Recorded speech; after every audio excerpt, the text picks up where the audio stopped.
Kita udah siap latihan, kita siap mental, siap fisik, siap apapun gitu. Kita akan siap sendiri. Beda kalau kita jarang latihan, terus makannya sama tidurnya nggak teratur, itu pesimis di diri sendiri itu ada.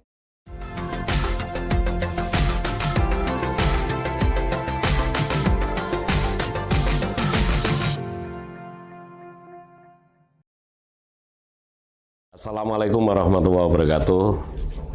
Ketemu lagi bersama saya Bang Gumis, kupas masalah dan isu. Para sahabat Bang Gumis, hari ini saya bisa menghadirkan seorang narasumber yang mungkin sekarang ini menghebohkan Kota Kudus, yaitu Mbak Safira Dwi Meliani.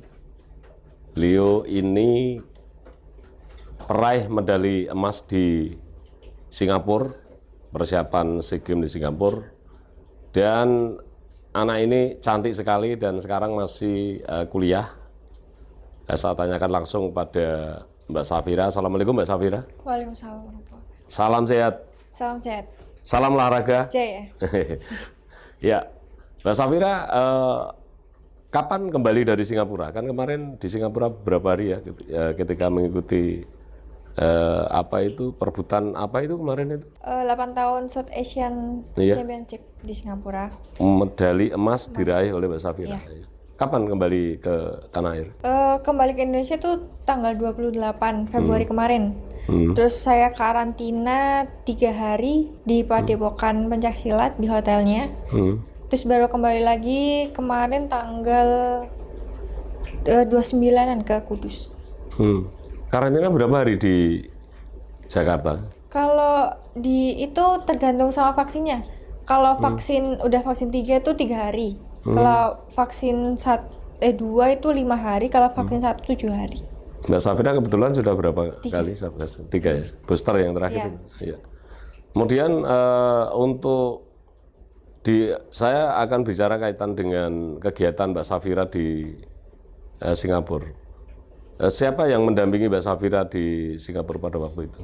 Yang mendampingi pelatih dari Jawa Tengah sama Indonesia kan. Kalau dari Jawa Tengahnya sendiri tuh pelatih Platnas tahun kemarin, tahun 2019. Kalau yang dari Indonesianya itu pelatih saya di Platnas tahun 2020. Gitu ya. Mbak Safira ini prestasinya kalau saya lihat di data kami yaitu peraih emas di Kejurnas PPLP Manado. Iya. Ya, kemudian ada emas Kejurnas PPLP NTB. Kemudian ada peraih emas Pomnas di Jakarta. Iya. Kemudian yang terakhir itu tadi di ASEAN Championship tahun 2002 di Singapura ya, betul ya. Kemudian Mbak Safira ini mulai suka olahraga yang namanya pencaksilat. Kalau pencaksilat itu saya membayangkan seorang perempuan kalau kalau belajar pencaksilat itu mentalnya itu, mindsetnya itu kan kemudian pemberani gitu Mbak Safira. Sejak kapan itu mulai belajar itu? Saya belajar silat sih kelas 7 SMP. Tapi emang dari SD saya basicnya udah silat. Pasti sih kayak olahraga gitu. Jadi sebelum terjun ke silat tuh saya menekuni badminton sama atletik. Tapi kan kalau di SD itu nggak ada wadah buat ke situ gitu. Jadi kan kalau badminton kan kalau nggak ikut ke klub gitu kan bakal kegeser. Kalau kita kan ada di Jarum kan kalau badminton. Kalau atletik mungkin saya nggak mendalami. Terus kelas 7-nya baru saya tuh sebenarnya ikut ekstrakurikuler diajak saudara. Saudara yang ikut ke Bang Ruyung itu. Jadi Bang Ruyung. Yang sekarang di apa itu? Pelatihnya itu kan Pak Kepala Desa Ploso itu ya? Oh iya, Pak Masud. Pak Masud ya, yang juga Pak Masud pernah menjuari di di luar Jawa dulu. Saya lupa teman ada berapa prestasi juga. Dan saya juga kontak dengan Pak Masud kemudian bisa diketemukan dengan Mbak Safira. Mulai SD sudah ingin masuk di pencaksilat sebetulnya. Apa pencaksilat itu hanya kemudian mengarah ke sana tapi sebetulnya tidak ke sana. Cuma basicnya senang olahraga, cuma mungkin saya belum menemukan olahraga apa yang mungkin jadi bakat saya gitu. Jadi saya menemukannya di silat waktu diajak saudara itu. Saya terjun ke padepokannya. Alhamdulillahnya lingkungannya tuh positif. Jadi semisal saya tuh nggak ikut latihan tuh kayak ada yang kurang gitu. Waktu saya SMP itu. Jadi saya ikut latihan tiap hari.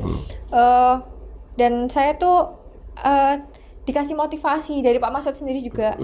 Pak Masud kan ada prestasi gitu.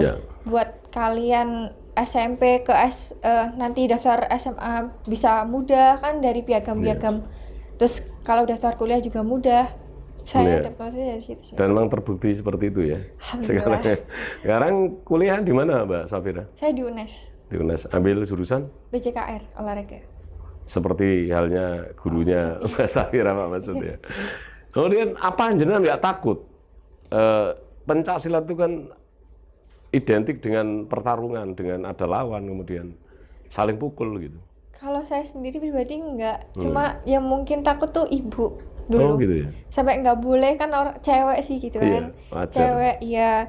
Terus padahal maunya ibu tuh kayak cewek tuh tata rias atau gimana gitu kan. Kalau saya emang basicnya olahraga, saya dulu malah pertama didorongnya tuh nggak ditarung. Saya pertama kan kecil gitu kan, waktu dulu kan SMP kecil, didorongnya tuh waktu itu di seni. Tapi saya nggak mau, saya maunya yang nendang-nendang gitu. Maunya yang nendang-nendang. Kemudian ayah apa juga mendukung dengan Mbak Safira di pencaksilat itu? Sebenarnya orang tua dua-duanya tuh takut gitu. Waktu pertama ikut di Popda juga kan langsung kalah. Tapi saya tuh tetap pengen latihan, soalnya kan pengen deket sama lingkungan di pencaksilat tersebut. Terus saya kayak ya wes ini kalah dulu gitu, besok-besok Safira bakal menang. Alhamdulillah ya bisa menang gitu. Mulai Mbak Safira kemudian meraih medali emas itu ya, itu di usia berapa Mbak Safira? Saya emas pertama tuh O2SN Jakarta di nasional kelas 8. Kelas 8 ya. Kemudian sekolahnya SD juga kan Mbak Safira ini kan lahir di Wergu Loram Kulon ya, Kecamatan Jati, Kabupaten Kudus. Kemudian pada waktu sekolah SD juga di Loram Kulon? Saya MI Muhammadiyah di Getas. MI. Di Getas malah, enggak di kampungnya enggak. Kemudian untuk sekolah SMP-nya di mana? Saya SMP 1 Jati Kudus. Jati Kudus, kemudian SMA-nya? SMA saya di Semarang. Oh, di Semarang. Soalnya saya dari prestasi yang saya ikuti di SMP, saya ditarik di PPLP itu. Pusat Pelatihan Pelajar. Di Semarang, di bawah naungan Jawa Tengah. Jadi saya latihannya di Semarang, sekolahnya juga di Semarang. Ya. Kemudian menurut Mbak Safira untuk dukungan Pemkab Kabupaten Kudus untuk Mbak Safira setelah jenengan sudah beberapa menjuarai kejuaraan-kejuaraan itu, kemudian baik itu KONI atau Dinas Pendidikan atau Dinas Dikspora atau Pak Bupati sendiri responnya gimana?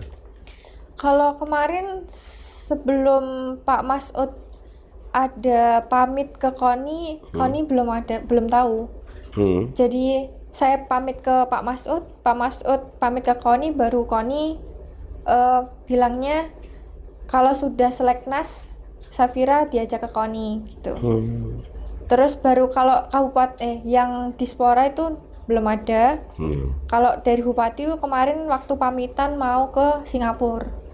Baru tahu? Iya, baru. Padahal saya sudah tahu sebelum berangkat itu saya sudah tahu, malah justru Pak Bupati, Pak Kepala Dinas malah belum tahu ya. Pak Arjuno, ini tolong, ini warga Kudus dan selaku Kepala Dinas mohon untuk diarahkan, kemudian ada ya karena ada prestasi yang mewakili Kabupaten Kudus kan Pak Arjuno sebagai Kepala Dinas ya tolonglah ini dibantu biar nanti ya butuh apa kemudian diberi support lah begitu. Juga Pak Bupati Kudus, Bapak Hartopo, ya ini ada sebuah warga Kudus ya, anak yang masih belia sekali kemudian mengharumkan nama Kabupaten Kudus. Paling tidak ada bonus-bonus yang tentu ini sangat berarti untuk mendorong agar supaya Mbak Safira ini semangat untuk meraih cita-citanya untuk ya Indonesia dan Kabupaten Kudus tentunya. Nah, Mbak Safira pernah nggak ada pengalaman kemudian Mbak Safira ini yang namanya di jalan itu kan, apalagi Mbak Safira ini kan berparas cantik, kemudian ada cowok yang iseng-iseng goda dikiranya Mbak Safira ini bukan petarung gitu, kemudian jenengan emosi kemudian ngajak tarung, pernah nggak itu? Kalau emosi sih enggak, cuma ya? kalau emang yang sweet gitu Gitu. banyak. Iya. Karena emang saya latihan silat kan juga ada malam juga kan. Jadi pulangnya juga malam. Kalau yang emosi sampai itu enggak. Enggak ya. Tapi kalau misalkan dicolek barangkali langsung diantem ya. Mungkin. Tapi kalau melihat fish dari Mbak Safira ini bukan pendekar loh. Karena apa itu secara fisik juga nggak begitu kekar, kemudian kalau tinggi ya, cuman fishnya itu bukan kayak pendekar itu loh. Padahal kan ketika berhadapan dengan musuh itu kan tentu ini kan apa semangatnya itu kan untuk menjatuhkan lawan. Iya. Pernah nggak untuk lawan ketika bertanding kemudian ada lawan yang ya luka atau kemudian jatuh tidak bisa melanjutkan pertandingan, Mbak Safira? Kalau luka sih enggak, alhamdulillah. Cuma tuh kan memang kita kalau silat tuh harus memperhatikan itu kan serangnya kan, Yeah. bodinya. Kalau lawan KO nggak bisa lanjutin pernah. Gara-gara saya banting. Pernah ya? Iya. Kemudian untuk Mbak Safira sendiri apakah pernah juga kena pukulan yang kemudian tidak bisa melanjutkan pertandingan, Mbak Safira? Kalau saya pernah pukulan pernah, tapi saya ada tindakan dari medis tapi tetap lanjut. Tetap lanjut. Iya. Dan kemudian menang apa kalah? Pada Ada waktu yang kalah, ada yang menang. Ada ya. Kalau cedera saya pas itu kalah. Kalau yang cuma kepul saya menang, alhamdulillah. Naluri Mbak Safira itu ketika mau menghadapi lawan sama sekali tidak ada rasa takut, Mbak Safira? Sebenarnya kalau di silat tuh kita kalau udah siap, kita bakal siap sendiri. Kayak kita udah siap latihan, kita siap mental, siap fisik, siap apapun gitu. Kita akan siap sendiri. Beda kalau kita jarang latihan, terus makannya sama tidurnya nggak teratur, itu pesimis di diri sendiri itu ada. Jadi kalau kita udah siap papasan sama lawan gitu, insya Allah sih siap. Nanti menang kalahnya kan ada di gelanggang. Itu menentu luck atau enggaknya kan di gelanggang. Ya, untuk sementara Mbak Safira ini kan di pencak silat itu kan di kelas B sekitar di berat badan itu 50 sampai 55 ya. Ya. Tentu berat badan 55 itu ada yang lebih tinggi dari Mbak Safira. Ada, pernah nggak menemui lawan yang lebih tinggi dari Mbak Safira?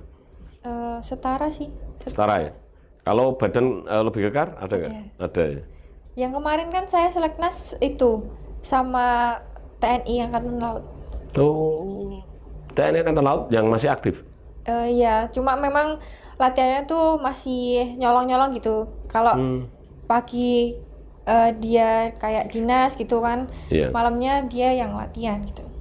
Kemudian musuh terberat Mbak Safira itu bisa diingat sampai sekarang. Musuh terberat yang pada waktu itu sulit mengalahkan. Ada. Saya di Popnas kalah, tapi seleknas kemarin saya yang itu yang TNI Angkatan Laut. Yang TNI itu ya, yang mengalahkan Mbak Safira. Iya, kalau seleknas kan kemarin penentuan menang kalahnya itu 2 kali kemenangan. Waktu tanding pertama saya kalah, terus tanding kedua saya menang. Kemenangan terakhir ditentukan sama berat badan. Badan kebetulan yang sana masih over, saya udah in. Kemudian lawan yang paling ringan, tentu ada yang paling berat, yang paling ringan. Ternyata mudah dikalahkan Mbak Safira gitu, ada nggak? Paling ringan sih dulu ya waktu di daerah sama yang mungkin nasional tapi yang tingkatnya nggak PPLPD. Daerah ya? Iya, daerah. Berapa menit itu bisa dikalahkan oleh Mbak Safira? Kalau WMP sih banyak, Pak. Oh gitu ya? WMP kan biasanya poin terpaut jauh kayak 40 sama 9 kan wasit mempunyai privilege buat memberhentikan permainan. Soalnya emang nggak seimbang gitu. Oh gitu ya. badannya lebih kecil atau setara tapi memang lemah? Setara tapi memang tekniknya mungkin belum seimbang gitu. Kalau di lokal misalkan di kejurnas di nasional, secara nasional, tentu kan karakteristik sama-sama orang Indonesia meskipun beda pulau itu kan sudah mengetahui cara bicaranya, tekniknya bisa dibaca dan seterusnya. Tetapi ketika di Singapura itu kan menghadapi luar negeri semua. Iya. Itu yang terberat pada waktu di luar negeri itu dari negara mana, Mbak Safira? Sebenarnya tuh kalau dari apa kayak head to head tuh sebenarnya susah kalau di Indonesia daripada di luar. Justru gitu ya? Iya, soalnya kan kita di Indonesia tuh sama-sama tekniknya sama. Terus mungkin lebih mengenal silat sebelum pesilat luar kan. Iya. Tapi memang kalau negara-negara yang badannya kekar kayak sama kepintarannya bagus tuh Vietnam sama Thailand. Padahal fisiknya hampir sama dengan Mbak Safira. Apa Iya. lebih tinggi? Sama sih. Sama. Kemudian untuk teknik tentu kan beda negara, itu tentu karena pelatihnya juga beda, caranya beda, iklimnya juga berbeda. Apakah Mbak Safira ini lebih unggul di tekniknya? Kalau dari tim Indonesia memang kalau dari segi fisik tuh kalah dengan Thailand. Kalau Thailand kan emang Fisik orangnya kuat-kuat, fisiknya juga bagus. Kalau kita emang lebih ke teknik sama taktik strategi. Gitu ya. Kalau fisiknya justru Thailand lebih kuat ya? Iya, Iya. kebanyakan sih. Kebanyakan itu. Tapi tergantung orangnya juga. Kalau semisal fisiknya bagus sama bagus ya nanti penilaiannya sama teknik. Kemudian jenengan kan pernah menjuarai beberapa baik itu kejurnas maupun tingkat internasional. Apa kelebihan Mbak Safira menurut pelatih Mbak Safira? Apakah tendangan Mbak Safira yang kenceng atau teknik untuk muter balas misalkan ditonjok atau apalah di apa itu? Saya nggak begitu mengenal kaitan dengan bahasa-bahasa itu. Apakah kekuatan tendangan atau justru di teknik untuk memukul lawan? Kalau dari evaluasi mungkin saya kelebihannya di kecepatan tendangan sama itu kayak membidik lawan tuh harus kalau lawan kesini kita harus tendangannya apa gitu. Teknik ya, lebih ke teknik ya. Gitu. Kalau saya lihat pitch-nya Mbak Safira ini kan nggak begitu kekar ya, tapi ternyata bisa mengalahkan lawan-lawan yang lebih tinggi, yang lebih lebih besar. Apakah jenengan ini tidak takut ketika nanti menghadapi lawan yang badannya ternyata kekar sekali gitu? Sama sekali nggak takut? Kalau minder sih mungkin ada kan. Mungkin Kalau ada. head to head kita papasan, kayaknya kuat, susah dibantu. Cuma kan kita antisipasi tendangan sama antisipasi bandingan kan ada. Semua teknik antisipasi kan ada. Mungkin kita mengandalkan akal untuk berpikir sih kalau gitu. Ya. Kemudian target dari Mbak Safira itu apa di kejuaraan pencaksilat? Karena ini pencaksilat kan belum diakui dunia ya, belum ya, hanya sebagian negara. Apa target dari Mbak Safira? Kalau target sih pengennya kan kita Retu Olimpik semisal beberapa negara sudah ada silat. Ya. Tapi kalau buat sekarang sih saya berharapnya bisa ikut Asian Games. Ya. Asian Games itu akan diselenggarakan di Vietnam ya, kalau nggak salah. Tahun berikutnya kalau Olimpiknya kalau Asian Games-nya di Cina kalau nggak salah ya. Kalau SEA Games-nya di Vietnam. Di Vietnam. Kemudian untuk Malaysia itu kejuaraan apa ini yang akan datang? Kejuaraan dunia, World Championship. Mbak Safira kira-kira bisa ikut itu nanti? Saya memang di pelatnas buat itu. Oh Saya gitu ya. buat itu. Jadi sekarang memang kelasnya itu Mbak Safira sudah di posisi ikut itu ya? Iya. Semoga ini nanti kemudian bisa dengan mudah mengalahkan lawan-lawan Mbak Safira. Karena Mbak Safira ini latar belakang dari desa, orang tua juga saya baca-baca sederhana. Pada waktu Mbak Safira belum ada kejuaraan yang bisa diraih medali emas itu katanya rumahnya masih botol merah. Sekarang saya lihat di YouTube maupun di medsos ini sekarang sudah plesteran, sudah bagus ya sekarang. Alhamdulillah. Celengan dari Patas kemarin sama bonus-bonus juga. Gitu ya. Cuman bonusnya saya dengar dari Kudus, dari Pak Bupati kecil. Kalau kemarin sih bukan bonus ya, kemarin lebih ke uang saku. Uang saku. Ya, buat berangkat. Yang jelas saya nggak sebut tapi kecil. Dari Koni juga kecil. Kalau kecil enggaknya sih, kalau saya alhamdulillah cukup banyak juga. Saya nggak berani, tapi malah tidak ini. Tolong Pak Bupati, juga teman-teman anggota Dewan ini, Mbak Safira disambangi lah, diberi semangat itu loh. Kalau misalnya ada 45 anggota Dewan yang ada di Kudus itu kan, sebenarnya anggota Dewan kan representasi masyarakat. Kalau ada masyarakatnya itu yang sekarang ini mengharumkan nama Kabupaten Kudus dan nama Indonesia, bisa dibayangkan kalau misalkan pejabat itu taruhlah bawa uang 2 juta tapi kali taruhlah 15 atau 30 orang itu kan bisa untuk ya tabungan dari Mbak Safira kan begitu. Kemudian Mbak Safira, kapan jenengan nanti akan berangkat ke Malaysia kira-kira? Saya tesnya dulu di Jakarta awal April insya Allah. April. Kemudian untuk pelaksanaan pertandingan dimulainya kompetisi itu bulan apa? Bulan Juli, tapi kalau tanggal kurang tahu saya, belum tahu. Pokoknya Juli.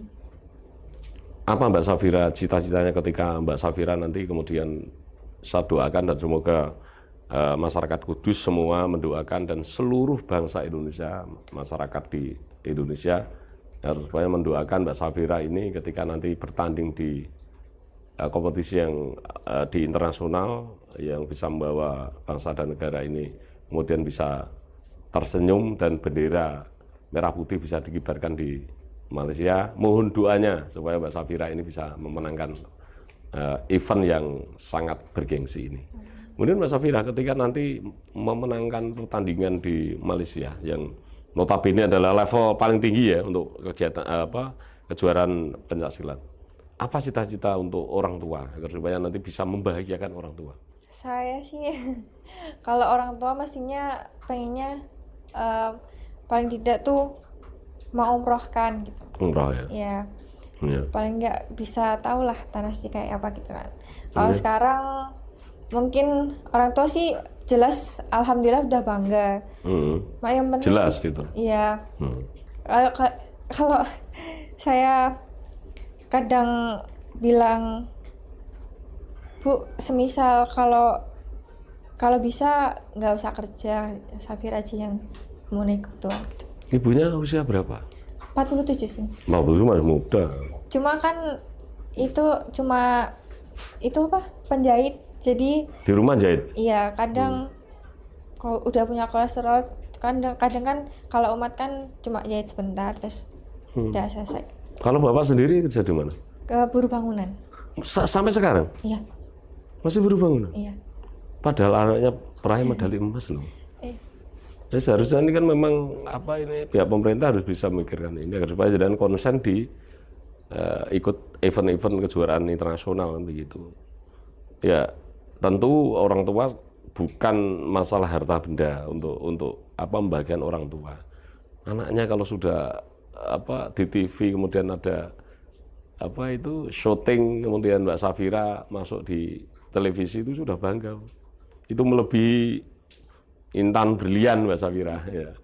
Nah, semoga ini menjadi motivasi kaum milenial yang seumuran dengan jenengan, apalagi jenengan ini perempuan, kemudian bisa meraih medali emas dan kebetulan masyarakat Kudus. Dan begitu Mbak Safira. Kemudian Mbak Safira, apakah maksud saya bagaimana menurut Mbak Safira pembinaan atlet olahraga yang terkhususnya adalah di pencaksilat untuk Kabupaten Kudus? Kalau pengalaman saya di 2 tahun pandemi kemarin saya belum dapat apa-apa sih Pak. Sama sekali? Belum. Saya mungkin gara-gara pandemi sih juga kegiatan latihan juga kalau kita perguruan masing-masing nggak mulai sendiri. Belum ada ancang-ancang dari Ya. IPSI sendiri, belum ada. Ya, IPSI sendiri itu kayaknya tahun berapa itu nggak sama sekali nggak dapat Iya, enggak. anggaran. Pak Masud kemarin juga saya wawancarai, uang iuran itu dari pihak, bukan yang jelas bukan dari pemerintah kabupaten, hanya kecil, tahun berapa itu dikasih. Dan IPSI ini kan bagian dari KONI ya, karena ini kan KONI itu membawa beberapa olahraga ya, termasuknya IPSI itu yang diketuai oleh Pak Masud. Jadi selama ini kontribusi dari Kabupaten Kudus belum begitu maksimal ternyata. Belum. Mungkin kemarin sebenarnya 2019, akhir 2019 tuh ada pendataan yang mungkin kayak atlet prioritas gitu. Saya tuh dari bulan Juli sampai Desember tuh dapatnya 1.500.000 Per dari bulan? Juli sampai Desember. SK-nya Juli sampai Desember itu 1.500.000. Juli, Agustus, September, Oktober, November, Desember. Sampai Desember? Iya. 1.700? 1.500.000. 1.500.000. Itu Mengenaskan. Itu terakhir yang saya. Iya, Mbak Safira mengenaskan. Dan semoga ini setelah wawancara ini nanti dengar oleh Pak Bupati, Pak Sekda, Pak Samani, ini tolong ini dipikirkan. Biasanya Pak Samani itu kalau ada berita-berita yang fenomenal, kemudian sekarang ini saya agak fenomenal karena di Kudus ini ternyata ada menggantungkan pencaksilat dari Indonesia ternyata dari Kudus, Pak Samani. Dan Ketua DPR, anggota DPR tolong ini dipikirkanlah begitu. Kemudian Mbak Safira, ketika saya kan juga miris mendengarkan seperti itu, ternyata tidak ada perhatian, ya ada perhatian tapi nggak begitu maksimal. Ketika nanti ujuk-ujuk kemudian nanti jenengan ternyata, wes kowe tak tarik nih gone, misalkan Aceh atau Kalimantan gimana? Jenengan gimana, Pak? Misalkan ada daerah yang kemudian, oh iki ora di rumah tapi tak boyong ning Kalimantan misalkan. Kalau dari Jawa Tengahnya tetap saya kayak digendoli gitu. Kalau Jawa Tengah ya? Iya, kalau Jawa Tengah. Kan saya juga latihannya di sana di Semarang kan. Kalau dari daerah lain ada banyak sih. Yang nawarin? Iya, nawarin. Yang mewakili daerahnya? Iya. Tapi Mbak Safira tetap konsisten dengan saya warga Kudus, saya harus tetap saya nyebut kota Kudus dan saya harus dari Jawa Tengah begitu ya? Saya sempat konsultasi sama pelatih saya di Jawa Tengah.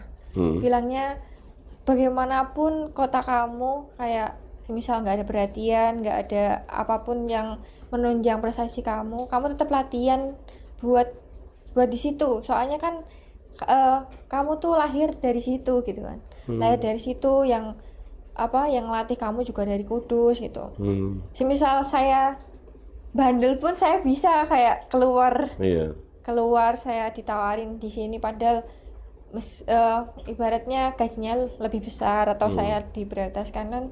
Tapi saya manut sama pelatih, manut pelatih Jawa Tengah, manut pelatih Kudus juga. Saya kan di bawah naungan sama Pak Mas. Gitu ya.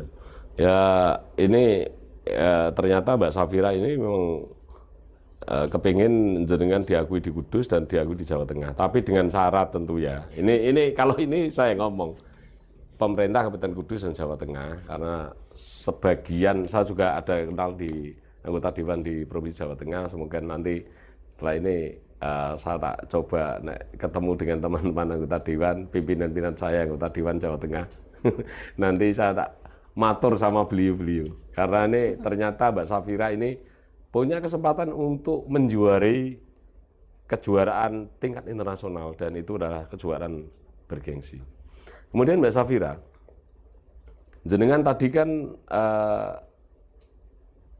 mengatakan bahwa orang tua sekarang ini menjahit ya, kalau ibunya bapaknya masih kuli serabutan ya, kuli bangunan. Jadi artinya itu pekerjaan apapun asalkan itu ada gaji kemudian dilakukan orang tua ya gitu. Kemudian masih berapa adik Mbak Safira? Mbak Safira ini berapa bersaudara? 3 bersaudara, saya anak kedua. Anak kedua. Cewek sendiri. Iya. Oh, kakaknya berarti laki-laki? Iya. Sudah menikah kakaknya? Belum. Belum juga ya? Belum. Semua belum menikah ya berarti ya? Tapi Mbak Safira tentu banyak yang naksir sekarang. Ketawanya kayak gitu. Huh? Naksir banyak, Pak. Iya. Punyanya 1 aja. Iya, 1 ya. Sudah punya pacar? Udah. Sudah ya. Tentu yang pacarnya ini bangga sekali punya yang sekarang menjadi atlet yang internasional gitu. Ya. Kemudian kapan Mbak Safira kemudian kembali lagi ke provinsi ya nanti ya? Apa ke Jakarta nanti? Jakarta. Ke Jakarta menghadapi event apa di Jakarta? Iya, itu yang di Malaysia, kejuaraan dunia. Saya Duh, TC. Malaysia ya? Saya TC dulu dari April sampai Juli nanti di Jakarta. Di Jakarta ya? Pelatihannya juga di sana, Iya. di sana. Kemudian nanti terbang ke Malaysia ya? Iya. Di pandemi COVID-19 ini tidak ada kendala apa-apa ya? Kemarin ada sempat kendala soal karantina sih. Soalnya dari PBIPSI kita kirim surat ke petugas COVID-nya yang kita maunya di hotel, tapi kita suruh ke Wisma Pasar Rumput dulu, di situ registrasi gitu-gitu. Padahal pengennya kita langsung istirahat kan. Tapi kita ditahan dulu semalam di sana, baru bisa ke hotel. Iya. Tapi mungkin kemarin sih manajernya bilang itu buat pembelajaran kita aja. Soalnya kemarin berarti dari jauh-jauh hari kita harus kirim surat. Ya. Itu di kelas B, di BB 50 sampai 55. Artinya kan Mbak Safira jangan sampai berat badannya itu melebihi 55. Iya. Nah, sekarang untuk berat badannya masih jauh dari 55 atau sudah mendekati? Saya biasanya over sih, Pak. Kalau tinggi saya segini, berat badan saya bisa over. Bisa over ya? Iya. Terus kiat-kiat untuk agar supaya berat badannya nggak melebihi sesuai dengan peraturan yang sudah ditentukan gimana? Dari pola makan, terus biasanya semisal kita pagi sore latihannya kita nambah sendiri di siang hari atau malam gitu. Biasanya gitu sih. Sarah sukanya makan apa? Makan. Iya. Makan seafood. Seafood? Ya. Seafood yang apa? Semua. Semua seafood? Semua suka. Itu kalau dari pendamping dokter kan ada Mbak Safira. Apakah tidak ada larangan untuk makan seafood? Kalau seafood sih enggak, lebih ke gorengan, es. Ya nggak boleh? Iya. Jadi gorengan juga nggak boleh? Nggak boleh. Kemudian buah boleh? Buah dianjurkan. Buat regenerasi otot-otot sih. Gitu ya. Mbak Safira ini setelah nanti lulus kuliah, kemudian S1, sarjana apa itu namanya? SPD, SPD. SPD? SPD aja. Memang SPD? Pendidikan. Kan pendidikan. Oh, sarjana pendidikan ya. Tapi bidangnya itu berbeda ya dengan bukan pendidikan yang yang seperti guru itu enggak ya? Tetap bisa guru, nanti bisa lebih sih, Pak. Soalnya kalau kita terusin juga jadinya MOR. Kemudian untuk target pendidikan apakah sampai di S2? Insya Allah semisal ada rezeki ataupun nanti kan semisal UNES kan kalau juara PON 1, 2, 3 kan ada beasiswa S1, S2 sampai selesai. Sampai selesai? S1 sampai 2? Sekarang beasiswa ya? Juga ya? Kalau saya kan kemarin nggak ikut PON, jadi saya cuma pelatnas dan belum ikut PON, jadinya saya cuma paling kalau di UNES dapatnya bonus gitu. Iya. Baik Mbak Safira, karena kita sudah wawancara cukup lama, sekarang sudah 30 menit lebih.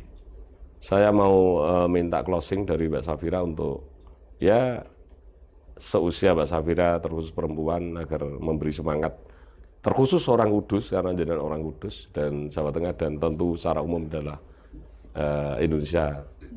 Monggo Mbak Safira.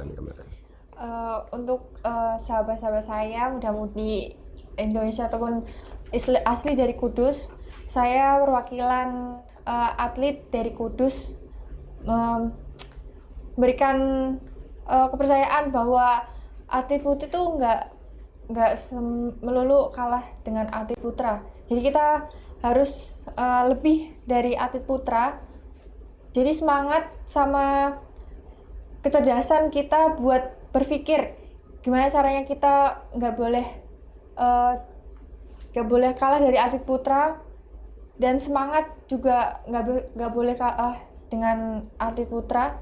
Kita harus buktikan bahwa perjuangan kita dari semisal 0 sampai akhir ini, semisal kalian mungkin kayak saya udah lelah, udah bosan, ingat perjalanan kalian dari awal, gimana capeknya, gimana kalian rugi mungkin waktu di masa muda kalian, rugi segalanya lah ibaratnya masa muda kalian buat cuma latihan. Kalian harus buktikan di setiap event, pokoknya kalian semangat, percaya diri, kalian bisa, kalian juga mampu mungkin mengikuti jejak-jejak senior-senior maupun terkhusus saya sendiri sih. Saya juga pengen jadi atlet manas yang long last gitu, yang seterusnya, nggak hanya 1-2 event aja gitu. Ya, terima kasih Mbak Safira. Saya lihat jenengan memberi semangat kepada rekan-rekan seusia Mbak Safira dan terkhusus adalah kaum perempuan. Juga tadi saya lihat ketika saya kan mau syuting di tempat latihan teman-teman Mbak Safira, ternyata banyak sekali ya, ratusan itu. Itu mungkin terpengaruh dengan Mbak Safira karena Mbak Safira sering meraih medali emas, kemudian anak-anak di Kudus ini semangat latihannya. Sampai tadi di gedung di Gor Perguetan tadi penuh dengan anak-anak yang seusia Mbak Safira dan adik-adiknya. Moga ini menjadi dorongan dari saudara-saudara kita, anak-anak kita yang ada di Kudus, memberi kemudian semangat untuk bisa berlatih, meraih mimpi seperti halnya Mbak Safira. Kemudian yang terakhir Mbak Safira, apa cita-cita Mbak Safira? Cita-cita saya sih, kalau dari segi prestasi saya ingin yang paling tinggi di Asian Games. Yeah.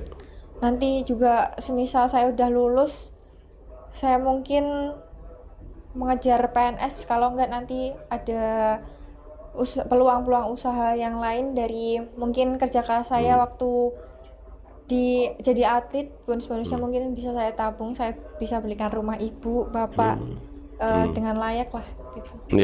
Ya itu cita-cita yang mulia. Mbak Safira, apa yang menjadi cita-cita Mbak Safira semoga dikabulkan oleh Allah Subhanahu wa taala. Yang depan kita adalah kejuaraan tingkat internasional di Malaysia. Semoga dengan mudah Mbak Safira meraih medali emas dan lagu Indonesia Raya berkumandang dan bendera merah putih kemudian akan dinaikkan di Malaysia menjadi kebanggaan bangsa Indonesia.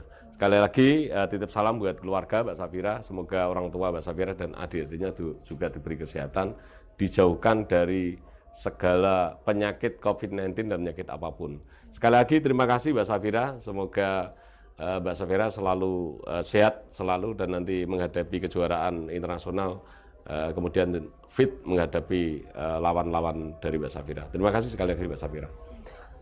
Para sahabat Bagumis, demikian tadi wawancara dengan atlet yang kemarin meraih medali emas di Singapura, yaitu Mbak Safira Dwi Meliani, yang sekarang ini akan menghadapi kejuaraan internasional di Malaysia, yaitu kejuaraan pencak silat.